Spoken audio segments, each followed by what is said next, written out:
শুধু যাদের criminal bundle আছে তারাই এই কাস্টমে ভাগ নিতে পারবে, কিন্তু আমাদের বিরোধী স্কোয়াডকে হারাবার জন্য কি বন্দুক চালানো যায়? Double vector.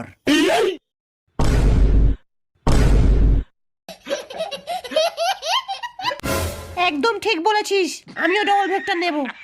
কিন্তু কাস্টমে তো ডবল ভেক্টর অ্যালাউ নেই, আর তার উপরে আমরা যদি ক্রিমিনাল হয়ে ডবল ভেক্টর নিই আমাদের নাম তো বদনাম হয়ে যাবে। চপ বুড়ো, এমনিতেও তো ক্রিমিনাল রিটার্ন আসছে, তার আগে নামটা একটু বদনামই করিয়ে নি। চল কাস্টম স্টার্ট কর, সবাইকে ধুয়ে দেব। এই মুহূর্তে কাস্টম স্টার্ট হয়ে গেছে আমরা দেখতে পাচ্ছি। আরে কি প্রথম রাউন্ডের ডবল ভেক্টর হাতে নিয়ে এগিয়ে যাচ্ছে ক্রিমিনালের দল, আর তাই দেখি শুকিয়ে যাচ্ছে সব এনিমিদের কল। কি বলে আমি তো বুঝতেও পারছি না। এর সামনে দাঁড়াতে পারে না কোনো প্রো প্লেয়ার আর না কোনো হ্যাকার। নোবরা আমার সাথে কাস্টম খেলবে।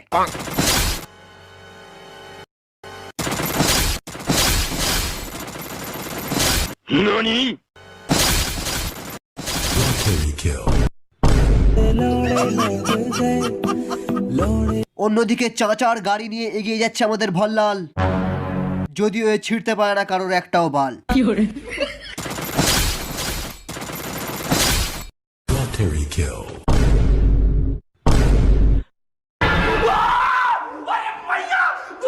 শালা এ তো কিলিং মেশিন নিয়ে চলে এসছে রে।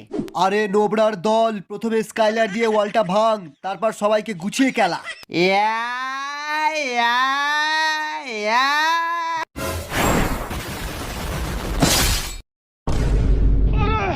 বাপরে